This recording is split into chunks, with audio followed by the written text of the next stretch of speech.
بسم اللہ الرحمن الرحیم۔ السلام علیکم، کیسے ہیں آپ سب لوگ؟ یقیناً سب لوگ خیر خیریت سے ہوں گے۔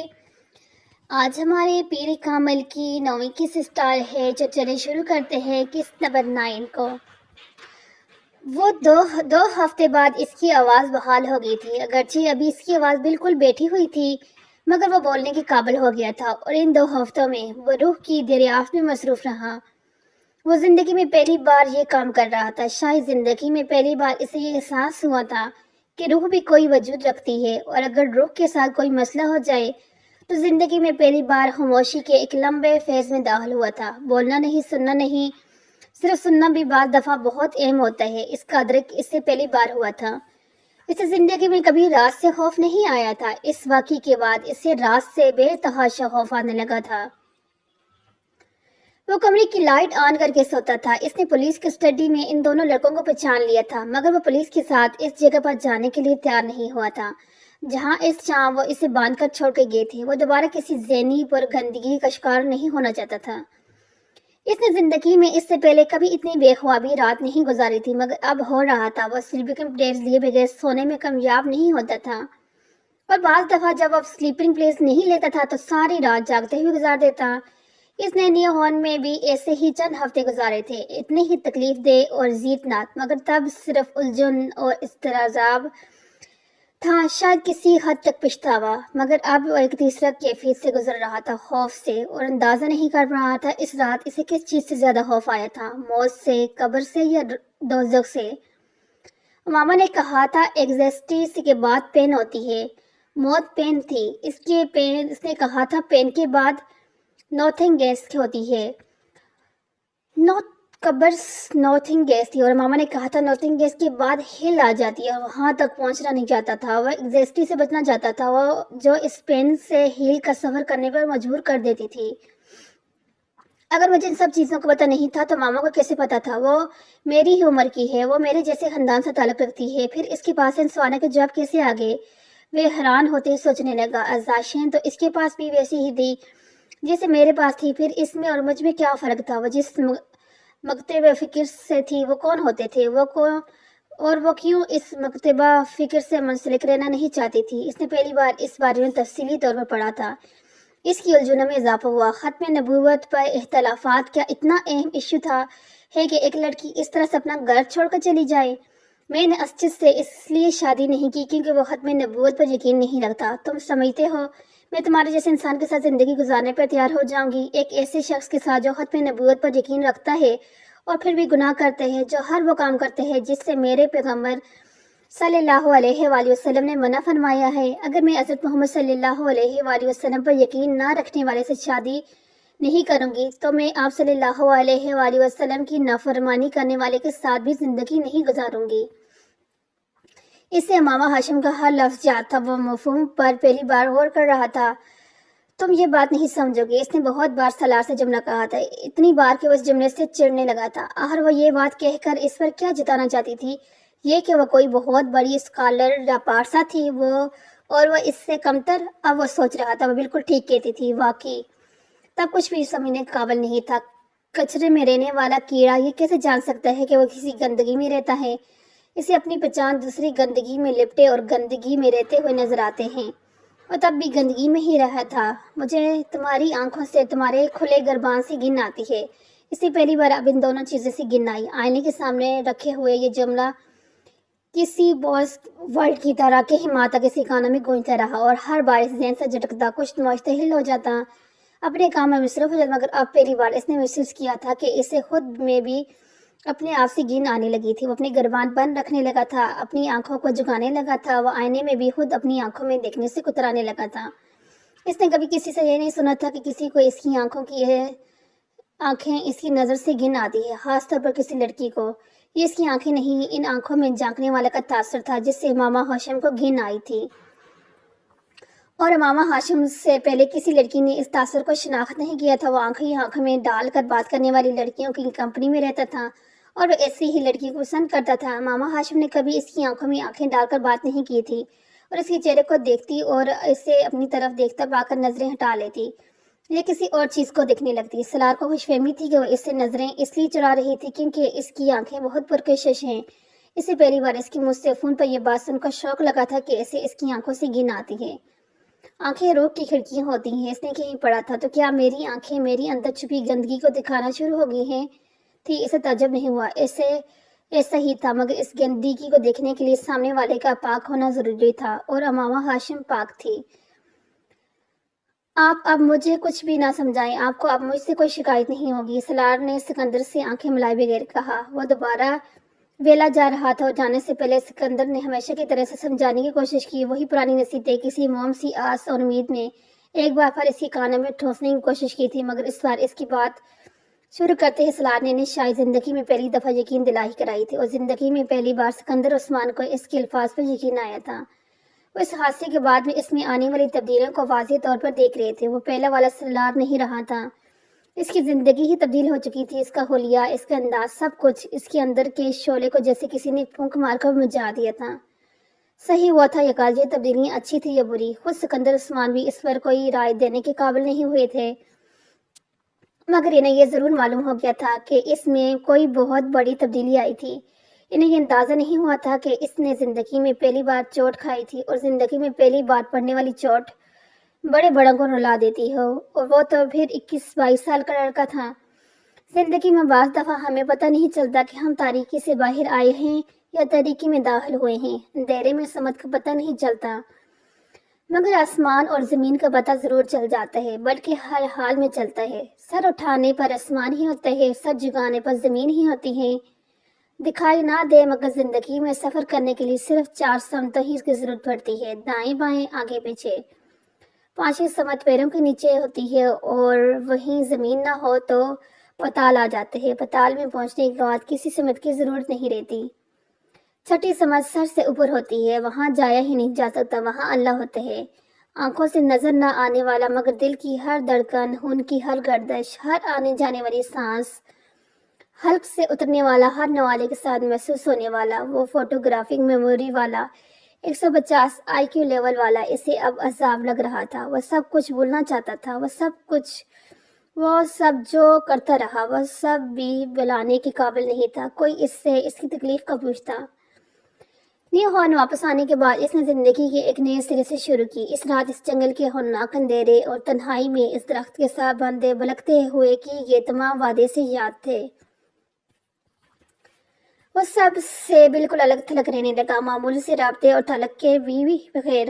مجھے تم سے ملنا ہے، وہ صاف گو تو ہمیشہ ہی تھا، مگر اس حد تک ہو جائے گا اس کی ساتھیوں میں کسی کو اس کی توقع نہیں تھی۔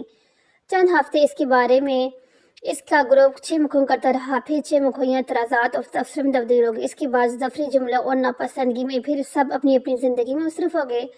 سلار سکندر کسی کی زندگی کا مرکز محور نہیں تھا، نہ دوسروں کا کوئی اس کی زندگی میں۔ اس نے نیو ہارن پہنچنے کے بعد جو چند کام کیے تھے، ان نے جلال انصر سے ملاقات کی کوشش بھی کی تھی، وہ پاکستان سے واپس آتے ہوئے اس کے گھر سے امریکہ میں اس کا ایڈریس لے آیا تھا، اور یہ اتفاق ہی تھا کہ اس کا ایک کزن بھی اسی ہاسٹل میں کام کر رہا تھا۔ اسپتال میں جاکی کا کام بہت آسان ثابت ہوا، ضرورت سے زیادہ آسان۔ وہ اس سے ایک بار پھر مل کر اس سے معذرت کرنا چاہتا تھا، اسے ان تمام جھوٹوں کے بارے میں بتا دینا چاہتا تھا جو اس نے ماما کے بارے میں اور ماما کو اس کے بارے میں بولتا رہا تھا۔ وہ ان دونوں کے تعلق میں اپنا رول کے لیے شرمندہ تھا، اس کی تلافی کرنا چاہتا تھا۔ وہ جلال انصر تک پہنچ چکا تھا، اور وہ ماما ہاشم تک پہنچنا چاہتا تھا۔ وہ جلال انصر کے ساتھ ہسپتال کی کیفیٹیریا میں بیٹھا ہوا تھا۔ جلال انصر کے چہرے پر بے حد سنجیدگی تھی، اور اس کے ماتھے پر پڑے ہوئے بل اس کی ناراضگی کو ظاہر کر رہے تھے۔ سلار کچھ دیر پہلے وہاں پہنچا تھا، اور جلال انصر اسے وہاں دیکھ کر ہکا بکا رہ گیا تھا۔ اس نے جہاز سے چند منٹ مانگے تھے، اور 2 گھنٹے انتظار کروانے کے بعد والا آخر کیفیٹیریا میں آ گیا۔ سب سے پہلے تو میں جاننا چاہوں گا تم نے مجھے ڈھونڈا کیسے؟ اس نے آپ جناب کے تمام توقعات کو برطرف رکھتے ہوئے ٹیبل پر بیٹھتے ہوئے سلار سے کہا۔ یہ اہم نہیں، یہ بہت اہم ہے۔ اگر تم واقعی یہ چاہتے ہو کہ میں کچھ دیر تمہارے ساتھ یہاں گزاروں تو مجھے بتانا چاہیے کہ تم نے مجھے کیسے ڈھونڈا۔ میں نے اپنے کزن کی مدد سے لی، وہ ایک ڈاکٹر ہے، اسی شہر میں بہت عرصے سے کام کر رہا ہے۔ میں یہ نہیں جانتا اس نے آپ کو کیسے ڈھونڈا، میں نے اسے صرف آپ کا نام اور کچھ دوسری معلومات دی تھی۔ سلار نے کہا کہ لنچ؟ جلال نے بڑی رسمی انداز میں کہا۔ وہ ٹیبل پر آتے ہوئے اپنے لنچ ٹرے ساتھ لے کے آیا تھا۔ نہیں، میں نہیں کھاؤں گا، سلار نے شکریہ کے ساتھ معذرت کی۔ جلال نے کندھے اچھائے، کھانا شروع کیا۔ کس معاملے میں بات کرنا چاہتے ہو مجھ سے؟ میں آپ کو چند حقائق سے آگاہ کرنا چاہتا ہوں۔ جلال نے اپنے بننے چکائے۔ حقائق؟ میں آپ کو یہ بتانا چاہتا ہوں میں نے آپ سے جھوٹ بولا تھا، میں ماما کا دوست نہیں تھا، وہ میرے دوست کی بہن تھی، صرف میرے کو ٹیکسٹ ڈور